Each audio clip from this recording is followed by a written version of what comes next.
আমাদের ভিডিও যদি ভালো লেগে থাকে তাহলে অবশ্যই লাইক সাবস্ক্রাইব করে পাশে থাকবেন। ধন্যবাদ। কিসে পড়ো তুমি? আমি অনার্স সেকেন্ড ইয়ারে পড়তেছি। কি সাবজেক্ট নিয়ে? আমি অনার্স সেকেন্ড ইয়ারে সায়েন্স নিয়ে পড়তেছি। কি বলো, তুমি অনার্স সেকেন্ড ইয়ারে সায়েন্স নিয়ে পড়তেছো? হ্যাঁ,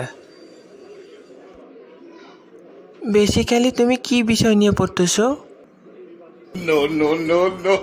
বেসিক্যালি আমি পরীক্ষার সময় পরীক্ষা দিই এবং আমি অফিসের কাজ এবং কন্টেন্ট নিয়ে থাকি।